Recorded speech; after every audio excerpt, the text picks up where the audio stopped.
कर्ज क्यों नहीं उतरता?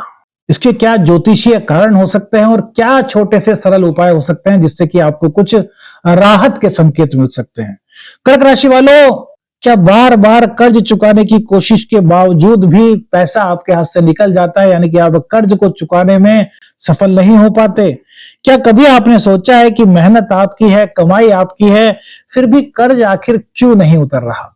तो मेरे मित्रों, आज की वीडियो आपके लिए बड़ी खास हो सकती है। आज की इस वीडियो में हम कर्क राशि के कर्ज योग का गहराई से विश्लेषण करेंगे वैदिक ज्योतिष के अनुसार।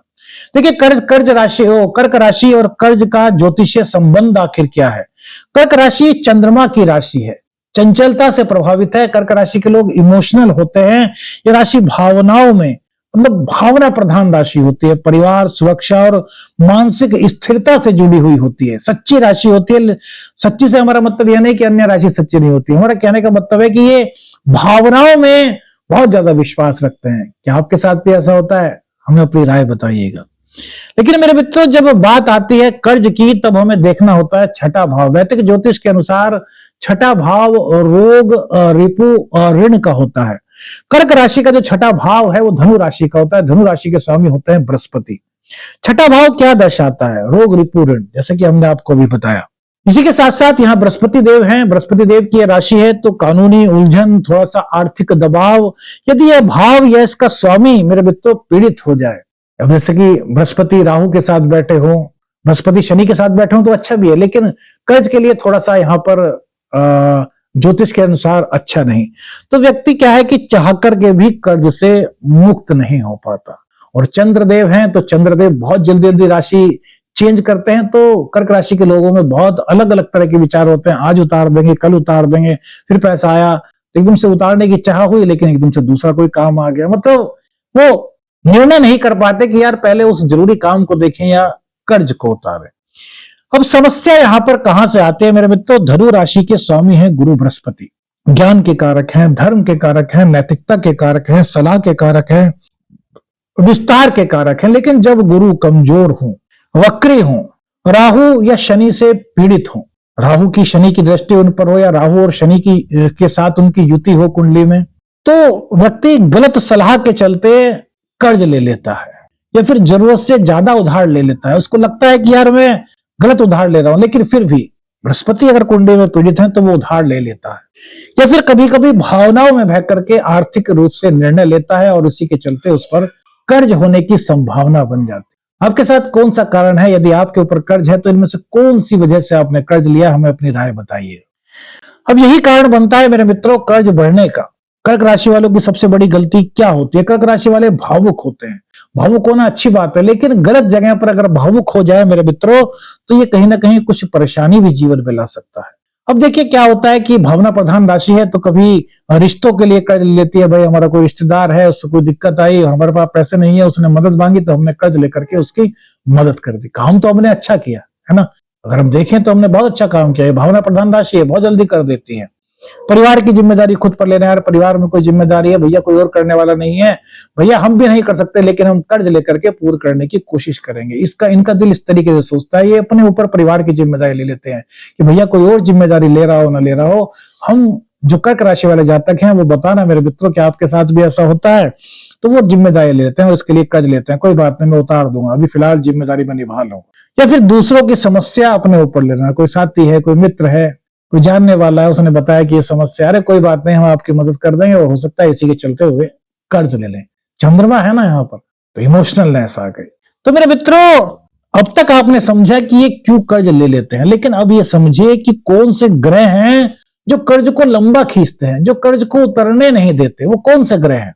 तो यदि कुंडली में आपके गुरु ग्रह कमजोर हैं, शनि छठे या अष्टम भाव से जुड़े हुए हैं, राहु गुरु के साथ हैं, तो कर्ज धीरे धीरे बढ़ता है, बार बार नए रूप में लौटता है। एक बार आपने उतार दिया तो फिर से आपको लेना पड़ जाएगा, कुछ ऐसी परिस्थिति बन जाएगी। कुछ इस तरह के सिम्टम्स हो जाते हैं अगर कुंडली में कुछ इस तरह की व्यवस्था बनी हो। तो इसके लिए सबसे बड़ी बात आती है आपके मन में कि भैया कौन से उपाय हैं जो हम कर सकते हैं, जो सरल हो, जो ज्योतिषीय उपाय हैं, जो वैदिक ज्योतिष से जुड़े हुए हो, और धीरे धीरे हमें उसके लिए रिलीफ के संकेत यहाँ पर मिल सके। तो क्या कर सकते हैं मेरे मित्र? ये आप अपने आम जीवन से जुड़े हुए इसको एक दैनिक दिनचर्या की तरीके से आप निभा सकते हैं। बहुत अच्छे ये कोई इसमें आपको कोई बहुत बड़ा कर्मकांड नहीं करना, बस छोटी छोटी सी कुछ आदतें आप बना सकते हैं जिससे कि आपके गुरु ग्रह सही हो सकते हैं। कहीं ना कहीं मतलब अगर गुरु ग्रह पीड़ित है, राहु के साथ है, शनि के साथ है, शनि अष्टम में है, षष्ठ भाव में है, तो ये धीरे धीरे अगर कुछ ऐसी दिक्कतें हैं आपकी कुंडली की तो वो दूर हो सकती है। क्या? एक तो गुरुवार को मेरे मित्रों पीले वस्त्र पहने, गुरु मंत्र का जाप, कोई भी गुरु मंत्र का जाप कर सकते हैं, या आपने किसी को गुरु बनाया हुआ है तो गुरुवार को जाकर के उनके दर्शन कीजिए, उनका आशीर्वाद लीजिए। किसी भी कर्ज को मेरे मित्रों भावनाओं में बह करके मत लीजिए, ये थोड़ा सा आपको प्रैक्टिकल यहां पर होना पड़ेगा। उधार देने से पहले मेरे मित्रों सोचें और किसी भी प्रकार के दबाव में ना आए। उधार देने से पहले भी और उधार लेने से पहले, जब भी आप उधार लेते हैं तो सोचें कि किस तरीके से, उसका पूरी प्लानिंग करेंगे, किस वक्त कितना पैसा कैसे कैसे करके आप लौट आएंगे। फिर कोई भी आपकी जरूरत आए तो सबसे पहले आपको कर्ज को उतारना है, थोड़ा सा आपको यहां पर ध्यान देना होगा। गुरु और चंद्रमा को मजबूत करने वाले कर्म अपनाएं। अब देखिए गुरुदेव कैसे मजबूत होते हैं, कहा जाता है कि गुरुदेव जो है वो शिक्षा के कारक है। तो बृहस्पतिवार को जो बच्चे गरीब बच्चे हैं उनको आप कुछ शिक्षण सामग्री का दान कर सकते हैं।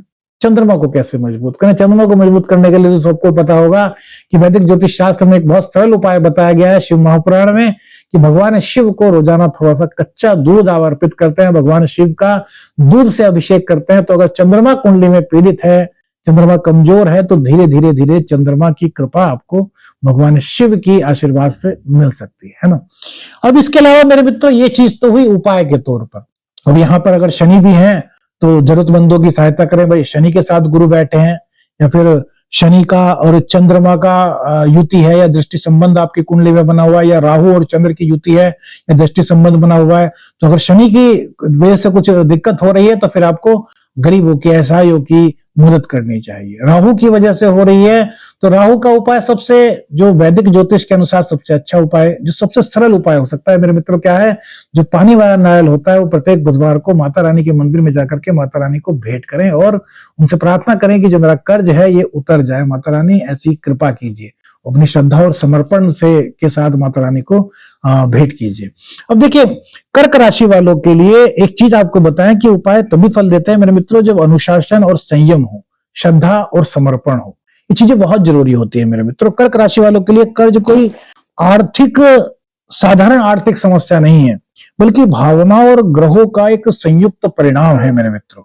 यदि आप कारण समझ लेंगे ना तो रास्ता अपने आप दिखने लगेगा। आप खुद से सोचिए कि आप कर्ज क्यों ले रहे हैं, आखिर कर्ज क्यों नहीं उतर पा रहा। मतलब थोड़ा सा आपको यहाँ पर मोटिवेशनल स्तर पर सोचना होगा। अभी आपने कर्ज लिया है, अब किसी की मदद करने के लिए लिया है, बहुत अच्छा है, उसकी मदद हो गई है, लेकिन आप वो कर्ज कब उतार पाएंगे, आप किस प्रकार से उस कर्ज को उतार पाएंगे, इस चीज के बारे में भी आपको थोड़ा सा मनन करना होगा।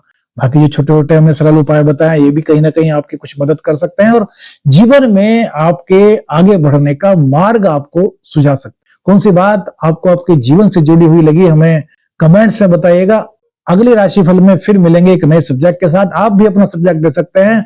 अगर आपके मन में किसी सब्जेक्ट पर जानने की इच्छा है तो वो सब्जेक्ट दीजिए, हम उस पर भी राशिफल बनाने का प्रयास करेंगे। आदेश आदेश, अलख निरंजन, हर हर महादेव।